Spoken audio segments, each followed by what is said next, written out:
Where do we begin? Welcome to the Nerds and Friends podcast. I'm Josh Lindquist, and my co-host Carey DuVal is here, looking Hello, astute as always. And Thank today you. we're very happy that we have Dan Luong, actor and cosplayer, on the podcast. Dan, hello. How are you today? Well, let's just say I've been eating way too many Chinese food. Yes, I mean this past week, which we can cover another time. I think we've all gone through that at one point in our lives, so we can relate. Absolutely. Well, as we begin the podcast, Dan, can you tell people where they can find you on Instagram to see all your awesome cosplays? Oh, yes. Okay, so as you know, or maybe you haven't, but my cosplay, Instagram is, my acting cosplaying Instagram is Dan Luong at Dan Luong, cos actor. Very cool. So before I used to have my profile under Dan Luong AC, but it got hacked. Oh, that's tough, man. So I had to restart everything. Oof. From there. These you still have all your photos though, right? You still had those stored on your device so you could repost them. I got most of them on my Facebook. So good. Yeah. Good call. Yeah. Well, Dan, tell us about your acting career thus far. What made you want to get into acting? What are some of the goals that you have as an actor? I want to hear about that. Okay, so I had this acting ambition since I was 12. And well, long story short, one of my favorite actors like inspired me to be as one, but well, I'm not going to tell his name since he's not my favorite anymore. Okay. So basically, he just ends up almost like in the Steven Seagal route in terms of doing something that's like almost direct to video quality type of thing. Yeah. But still, that inspiration, initially when you're young, it's like, I want to be like that person. I totally get that, Yes. Oh, absolutely. I feel the same way about late 80s, early 90s JeanClaude Van Damme. Like I honestly there's a particular resurgence of him as like a comedy actor in a really good way.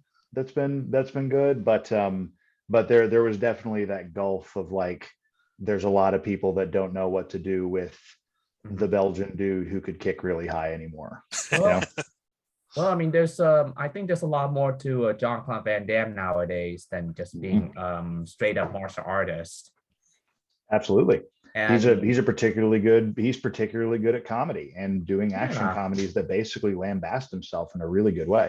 And I also read that he was in the recent Kung Fu Panda films. Oh, really? Voice. Oh, nice. I love that. I didn't know that. Which I'm glad to see. I mean, this does show like that he can be very versatile at times. I mean, he doesn't want the audience to see him as like just someone who kicks butt all the time. Yeah, and not just the one trick pony. And that's my goal as an actor as well. Try to be as versatile as much as I can. And that includes voiceover as well. Very nice. Cool. Well, actually, for the audience to know, me and Dan met on a movie set. We were playing wedding guests at what is it, Last Call at the Doghouse? That's the name of the movie, right? Yes. And I still need to find a way to. I still need to get myself like listed in there. And when I looked through the end credits, I didn't see my name in there, so that would make me as uncredited. If that's how it is, then you know what, I might as well just get myself listed there as uncredited. So be it.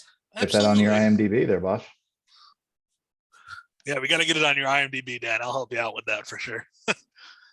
Well, I don't mind a little. I have tried to get. What the heck? Maybe some other time we'll. But what are some of your goals as an actor besides being having that versatility that you talked about? I know recently you were in I don't know if you can talk about the project, but you were in a movie where you played a kind of like an Ozark type accountant for the drug cartels, right? I was a money launderer. That's Monday. Cool. Yes. That's And awesome. and that is my third collaboration with that studio that made with the filmmaker that directed that project. Oh, very cool. It's And great to this, build relationships like that with people in the industry. yes. That's very cool. Can you Mhm. tell us the name of that project for the viewers to check out, or is it not Oh, released yet? yes. Okay, this movie is called Bad Timing, and it's directed by, hold on, bear with me here. I'm just about to, just trying to get the name of that director. Carey, it sounds like Havoc's trying to cameo on the podcast today. Okay, Yeah, so Havoc's got that. so Get that going. the director who directed this film that I was in, his name is Gregory Hatanaka. Well, shout Gregory out to Gregory Hatanaka. Hatanaka. That's awesome, man. Yes, and I did say I did 2 movies with him prior to this one, and the first one I did was Kill Plan, and the other is Call Me Emmanuel. Ooh, very cool. What roles did you play in those strong movies, names man? right there. So in Kill Plan, I was a gangster. Nice. Under the name Nestor. And in Call Me Emmanuel, I'm like a figure of the main leads. We'll call it some kind of imaginary figure of some sort. So awesome. And the character name is Jimmy Ling, if I'm get this correctly. Very cool. Pretty solid. What kind of what's your favorite kind of role to get? Like what do you like have an archetype you like to play, or something that you'd like to play in the future with acting? Well, I mean, I'll be open for anything. And however, okay, this maybe sound very sensitive, and I hope no one will get offended by this. Lay it on us, Dan. Let's go controversial. I'm all about it. We're all about this. Okay, if anyone hears this, please forgive me. But the roles that would not suit me very well is anything that is any role that is like LGBT related. Why is that? Well, I mean, I don't mind being in that movement in the movie that focus on that. I mean, I don't mind, but it's just like the role that is like LGBT is just like it's just something I'm not really comfortable in playing. But I mean, no offense to those who are in that group or anything. Well, the actor who played Q in the most recent James Bond, well, okay, so the last few James Bonds actually, because he's been that actor since Skyfall. There was a kind of a sideways sly reference to Q's sexuality in No Time to Die. And he actually said in an interview, because I'm completely forgetting whether or not he is actually gay, but he basically said that like you can tell when straight actors are playing gay. Like there's a line there, and I can definitely see like somebody who it'd take a really good actor to like drive home, or like to actually honor that character, if that's the focus of the character. Like even like if it's a background thing, or like I could see like as long as you fit the character, you fit the character. But if the focus is being a gay character, I could see how hiring an actor who can actually like bring some life to that scenario would be an advantage there. Yeah, because I can see that the experience of not being heterosexual in our society is so it's got to be a really difficult transition to really get there and get to where you feel comfortable with it. Like I really can't, again, it's something that I would strive to understand. So yeah, bringing that to justice on the screen would be really difficult if you don't have that personal connection. Exactly. So I can see that you want to do that out of respect to telling that story genuinely. So I see what you're saying, man. You want to, if it's a role that you couldn't do justice, you don't want to play it. I totally understand that. So I mean, if it's, I mean, the movie that we were an extra in, Last Call in the Wolf House, it involves LGBT themes. It's awesome. And I enjoy being part of that. Yeah. And we got to work with Judy Geeson, who did a movie with, unfortunately, the late Sidney Poitier. So that was really cool to meet her and had that connection to a real legend in cinema. That was a really neat experience to be able to be in a scene with someone who's done so much for Hollywood. That was really an honor. That's really dang cool. Yeah. We did the scene with Judy Geeson, who was in the movie. What is it? To Sir with Love, I believe, with Sidney Poitier. She's the star of that, and along with him, and so that was really neat to be connected to that. That sounds incredibly cool. I got to brush Bradley Cooper's hands when I was at Walter Reed, because he was there promoting American Sniper. Very cool. And so I'm pretty sure he's about my height, but he had definitely, I don't think he naturally is like as big as when he was playing Chris Kyle, because he had slimmed down for a role or he just dropped the muscle mass, but he was back to like a runner's build.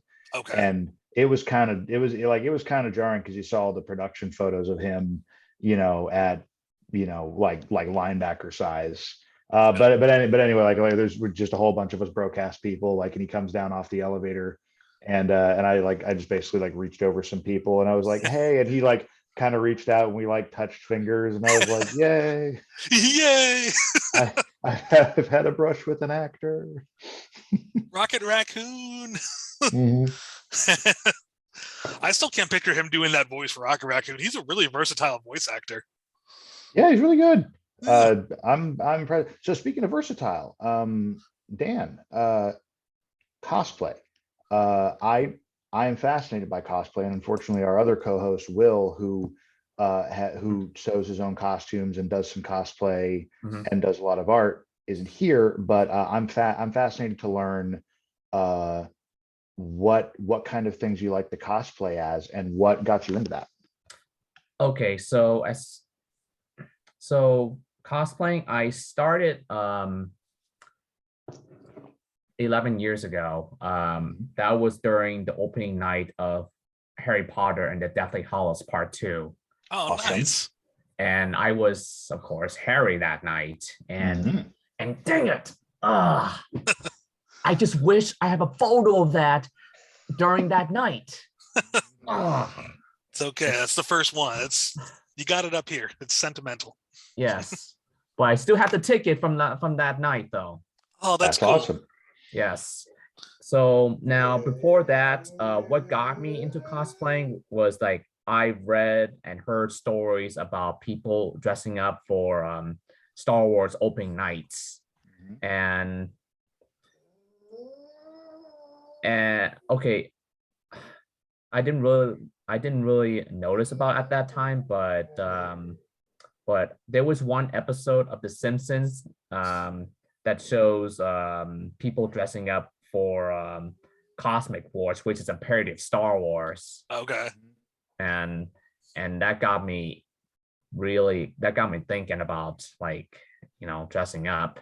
I mean, not right away, but over time, when there's like a very popular blockbuster coming out, I mean, such as say, aside from Star Wars, I mean, The Dark Knight, and of course Harry Potter and Lord of the Rings. I love Lord of the Rings. Yes. Yeah. Well, there's something so freeing about being able to take a genre or a character, like the amount of creativity that people put into cosplay costumes is very, very, like, even from like the stuff where like you thrifted a bunch of materials to put something together, or you're out building a full set of power armor, and you can, you don't have to look exactly like a character. Some people go to great lengths to do so. Yeah. Some people combine genres and characters, and some people say, oh, I'm a gender flipped Mad Max or something. Like they get really into that. And I was wondering if that's like how do you express your creativity through that? Okay, so during my first years as a cosplayer, I just like tweaked it quite a bit because I pretty much like didn't have like the exact resource at the time. I mean, for example, for the first my first cosplay, which is of course Harry Potter. So I decided to I didn't go exactly with what was shown in the movies. Although I still had the star and I still had the wand with me at the time. And Nice. And the outfit I had was actually I just like it was inspired by his outfit when he attended the wedding. Oh, cool. Oh, very cool. The wedding of Bill Weasley and Fleur Delacour from Deathly Hallows #1. Nice. Yes, and a year later, I was Batman for The Dark Knight Rises opening night. Yeah. And I don't know if I'll be able to have you see it very well, but I'll show it to you anyway. Cool.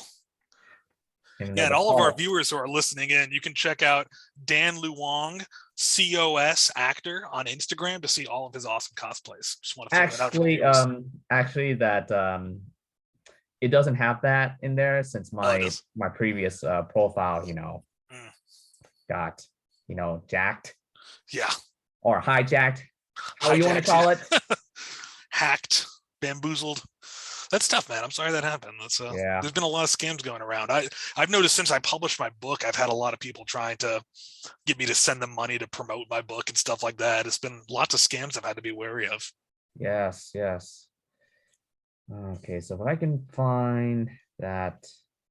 Unfortunately, scams are a part of life, right? Yes. Oh, okay. So here's all the fucking time. Here's my second. Here's my second cosplay, which I'm about to show you right there. Oh, we can see. Yeah, look at that. That's me as Batman during The Dark Knight Rises opening night. Nice. Very nice. Yes. So at the time, just use whatever resource you have, and then, just as long as you have the spirit of the character. Exactly. Yes. But that's what really matters, is that you want to express your love for that character. Everything else is secondary. That's really cool, man.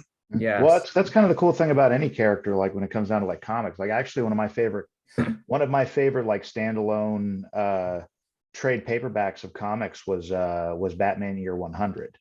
And it was published, and it was theoretically in the year, I think it was 2033. Oh, cool. And it's close enough to the future that there wasn't a whole lot past like laptops and cell phones.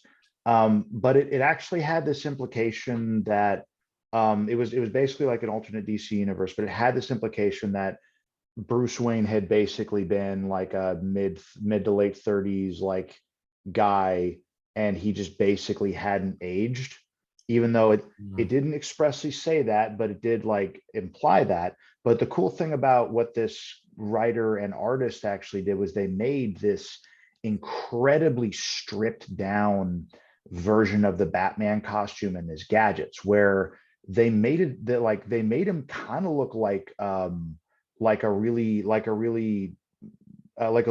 without dazzle, I think was actually in it. Oh. So he's not wearing like a whole lot of armor. He's wearing stuff he can really move in, and it's just like, yeah, this dude's like basically would be an Olympic gold medalist in anything.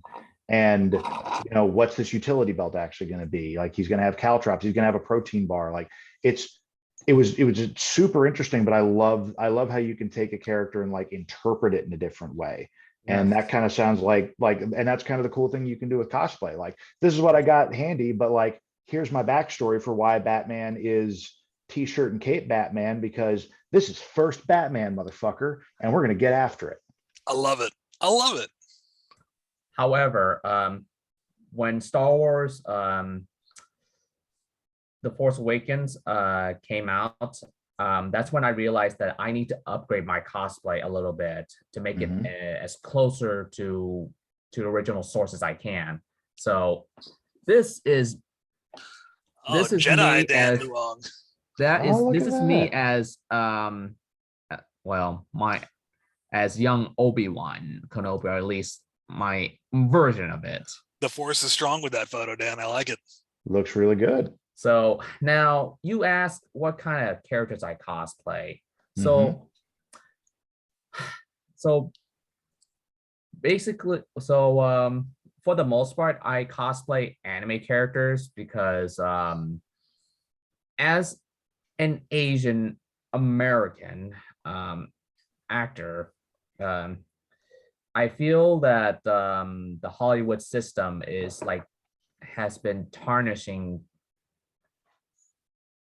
the goodness of these series. I mean, oh my gosh, why the hell am I bringing this up? Dragon Ball Evolution. Oh no, it's bad. It's terrible.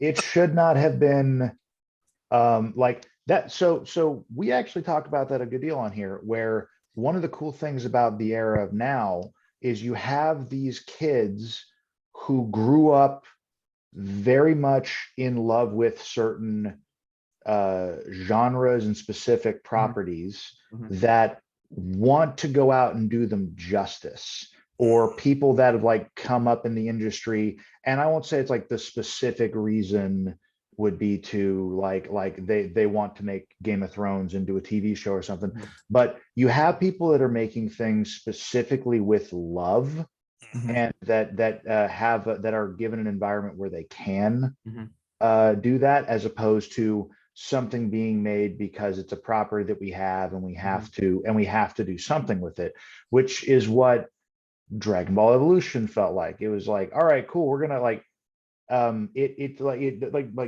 of it made a lick of sense, and the one draw was that you had Chow Yun Fat, who was phoning it in harder than he's ever phoned in anything in his life. Well, because he knew how bad it was. Well, the thing is that well, the good thing is that at least the role that Chow Yun Fat plays in that monstrosity, I mean, the character, it remains Asian because of that. I mean, that's yes, he was the one character that wasn't whitewashed. No, he wasn't. And the rest of this cast might as well have been milk and Wonder Bread. Yes. So that's my purpose in cosplaying anime characters. Although not every anime characters are Asian based. Like for example, Edward Elric from Fullmetal Alchemist. He's Western, nice based. Have you cosplayed as him? I have, yes. That's nice. Awesome.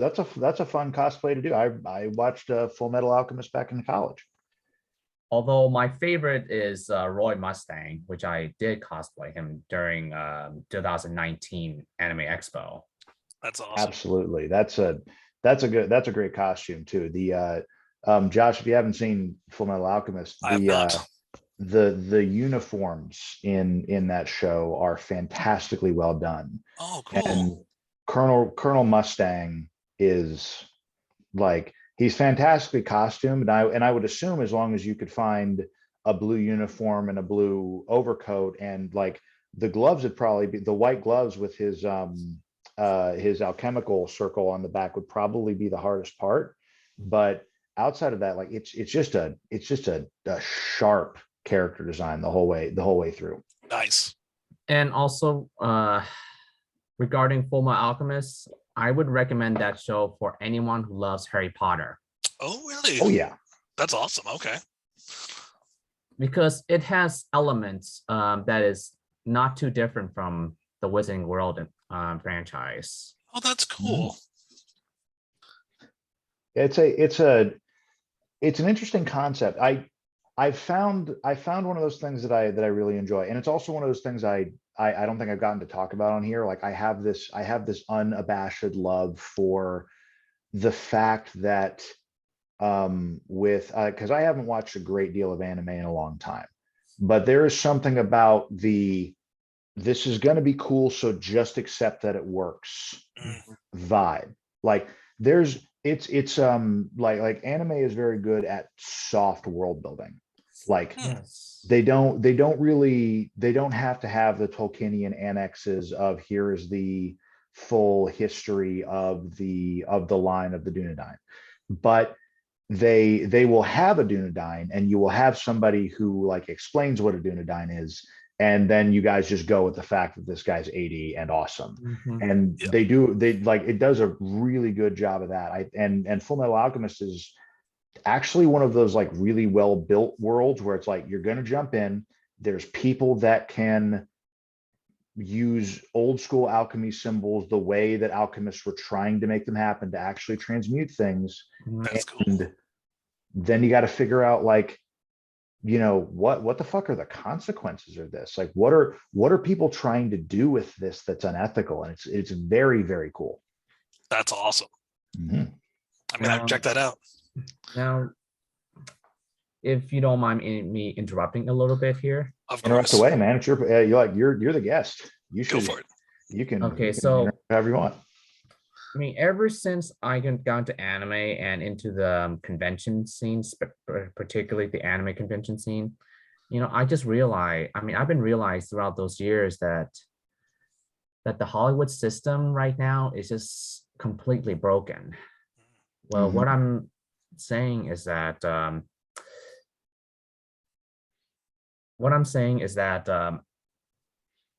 like, for example, Marvel, as much as I love Marvel, it's becoming too much of a monopoly. And there's not too, and you don't see a lot of original ideas like in Hollywood as much as it used to. I mean, every year all you have is just sequels and reboots, remakes, and all of that stuff.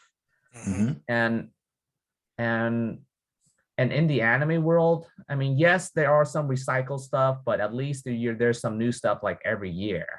That's cool. That originality is really key to good storytelling and keeping it fresh. And I completely agree with that. I've got a personal like film history theory about that, but I'll let you finish. Sorry. And however, I won't let the anime world to have all its fun. I mean, got to give like other like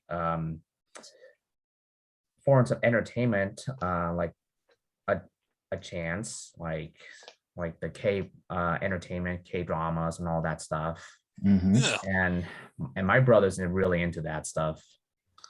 Nice. And he's currently, or I don't know if he has finished it yet. The show that he has watched or currently watching is All of Us Are Dead. It's a zombie series. I've heard about that one. Yeah, it's that looks like a really interesting take on a zombie series, and that's kind of one of the cool things that I've been digging about Korean movies specifically right now. Is it's kind of like old 40s samurai films, like the Akira Kurosawa stuff, because Akira Kurosawa's samurai movies came about because he was such a huge fan of old westerns. And he was so like I can nerd out about his use of lighting and movement and shot because Seven Samurai is amazing, but there's all this really great crossover of people who are trying to make things that are their version of something that they love. And that's also why when you're talking about the way that Marvel is, I think that Marvel's gotten to the point where it's or like not Marvel specifically, but like the superhero genre is kind of like how we had the boom of westerns after gangster movies in the 40s and 50s. And or 30s, 40s, 50s, and that became ubiquitous. It became so many TV shows, and then you had a wave of anti-westerns that came out, and that's where you get the Clint Eastwood movies and the spaghetti westerns and all these Italian directed things. And I think kind of the cool thing right now with superhero genre stuff is I think it's going to transition into that, like, this is a staple genre, Yes, like the yes. Western is.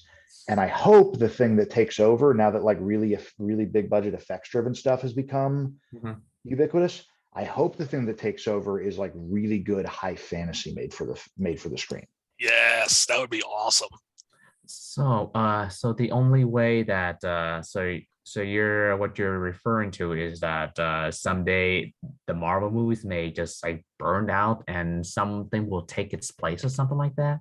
Well, I think it's going to receive, because you still get a lot of Westerns made and a lot of really good Westerns, but it's like a lot of Westerns now are Westerns made by people who love Westerns and want to tell a different story in them. The Harder They Fall is a great fucking example of that on Netflix, where it's like, this is obviously a bunch of people that want to tell their story in the lens of a Western. I think that superhero movies will probably become a similar thing, where you'll get. I think that like a bridge to that would be making. I was just thinking about this the last couple of days. There's a very particular comic. Actually, they made a movie, Wanted. Okay. Yes, so, I love Wanted. Wanted with James McAvoy is a very fun, interesting movie. It is nothing like the comic, but the comic itself is basically about this reality that we live in currently is controlled by all the supervillains in DC and Marvel, when they all decided that they basically outnumbered all the superheroes 10-1, and they completely ganged up on them and made a reality engine to completely revamp the world. Because every villain is convinced that they that they want to build a better world. So they just did. And it's cool. And it's about somebody who gets introduced into that. And it was kind of like a modern Watchmen when it came out. Okay. But it's a very good anti-superhero book. It's fantastically well written. I think that would be like, it's a tight enough story that it would make for an amazing movie, but it's also something that like a 5 to 10 part miniseries would be excellent, because I was just thinking, like, there's so much of that like when you read into layers of it, it applies past that. And I think that's kind of the cool thing with like anime, like Ghost in the Shell back in the day was a great forward-looking, not technophobic sci-fi. It was not afraid that we're probably going to be interchangeable with androids at some point. And then you get Warner Brothers that decides. Oh my gosh! Please don't even mention that movie. It was so bad. Okay, no offense to Scarlett Johansson, she's hot and all, but no to the movie. Please. And boy, the marketing on that gave away the twist in the trailers. I hate when they do that, man. It just yeah. Because it was terrible. And please don't even get me started with Death Note live action from Netflix. Ooh. Bad. You had Willem Dafoe and you wasted him. Well, real quick, guys, I have a production meeting coming up soon for a project I'm working on. So in the last couple of minutes, Dan, is there any projects you want to pitch to our viewers? Any final notes you want to say? Yes, that's right. So pretty quick here. We have mentioned a little bit about this, but there's this novel that idea that I've been like thinking about for quite some like time, like recently. So I did told you before this podcast that in real life you would see that that gangsters, they go against like other gangs, and modern gangs are like associated with the hip hop, rap culture and all that stuff. Sometimes, yeah. And so I thought, and based on this like white supremacist that I'm having issues lately, and I have to confess, sometimes I just feel like I want to beat the crap out of them. But punching Nazis is a good pastime. But however, my fellow cosplayer says, no, don't do it. Don't do it. It's not going to work. Do you encounter a lot of, white supremacists and racism in the cosplay realm? I don't see that, but Oh, good. Okay, that's well, good. I thank figured the goodness cosplay I realm was- would be pretty accepting and progressive, you know? well, actually, what I meant is that my fellow cosplayers, she mentioned to me that don't you even dare like trying to beat those guys up because that will throw me in jail. I mean, those white supremacists. I mean, Right. so if I can't do that, why not just express myself in writing? So I thought, why not create a story where a biker gangs, a Robin Hood influenced biker gang go against like these white supremacists. I'd read that. Yeah, and the modern day Ku Klux Klan, the Proud Boys, any white supremacists, those Fuck those guys people. that Fuck stormed those people. Fuck them. So I would have these biker gangs as Kind of like vigilante heroes, it sounds like. yeah, so instead of having them as like focus like on this one particular race, why not just like make them like a multi-genre, multi like racial like and like type of group. Hell yeah, that's awesome. Even though it would be even though my this kind of gang are like is Asian based, like culturally based. Yeah, that's cool. And in addition, so instead of having them as like a associated with a rap culture, rap hip hop culture, and attending the anime con scenes like for so many years, for 5 years to be able to, well, let's make that 7 years. Nice. I thought it would be quite interesting to have them associated with the anime culture, and that'd be different. That'd be different. That's cool, man. And they would ride their bikes with and their bikes would have like so each gang member would have their favorite anime girl on their bikes. Oh, cool. That's fun. Well, that sounds like a fun thing. Can't wait to read it, my man. Yeah. Well, Daniel, thanks so much for being on the podcast. Again, viewers, check out Dan Luong, Cos Actor on Instagram. We really appreciate you having you on, Dan. This was an awesome conversation. Thanks so much for listening to Nerds and Friends. I just hope whatever I say will not offend anyone. If I did, please forgive me. This is not my intention. That's all right. If you made enemies, that means you stood for something. So yeah, you're a good guy, Dan. I know you're coming at everything with a pure intention. So we enjoy having you on, man. Mm-hmm. Thanks so much.